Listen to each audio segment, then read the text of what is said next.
आज आपण बनवणार आहोत मिक्स व्हेजिटेबल पुलाव। अगदी झटपट आणि कमीत कमी साहित्यात बनतो, खायला खूप छान लागतो। जसं आपण लग्नांमध्ये किंवा रेस्टॉरंटमध्ये खातो ना, अगदी तसाच मोकळा सुटसुटीत होतो। त्यासाठी इथे आपण कुकरमध्ये 3 पळी तेल घातलेलं आहे। यामध्ये अख्खा खडा गरम मसाला घालायचा आहे। याचं मेजरमेंट आपण कमेंट सेक्शनमध्ये दिलेलं आहे।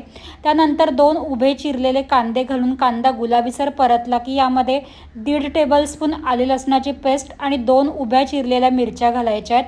पेस्ट 1 ते 2 मिनिटे परतल्यानंतर यामध्ये भरपूर साऱ्या मिक्स भाज्या घालायच्या आहेत। त्यामध्ये आपल्याला फ्लॉवर, वाटाणा, गाजर, फरसबी आणि तोंडली घ्यायची आहे। त्यानंतर आपण इथे 2 कप तांदूळ स्वच्छ धुवून 15 मिनिटे भिजत ठेवलेला तो तांदूळ घालायचा आहे। तांदूळ हलक्या हाताने 1-2 मिनिटे परतून घ्यायचा। मग यामध्ये आवडीनुसार ड्रायफ्रूट्स घालायचे। मी इथे काजू आणि मनुके घातलेले आहेत। त्यानंतर 2 कप तांदळासाठी 4 कप पाणी घालून घ्यायचं आहे। चवीनुसार मीठ घालायचं आणि 1 मोठा चमचा साजूक तूप घालून सर्व छान एकजीव करून कुकरचं झाकण लावून 2 शिट्ट्या काढून घ्यायच्या आहेत। 2 शिट्ट्या झाल्यानंतर आपण गॅस बंद करून घ्यायचा आणि कुकर थंड झालं की झाकण काढून वरून बारीक चिरलेली कोथिंबीर घालायची आणि अगदी हलक्या हाताने भात एकजीव करून घ्यायचा।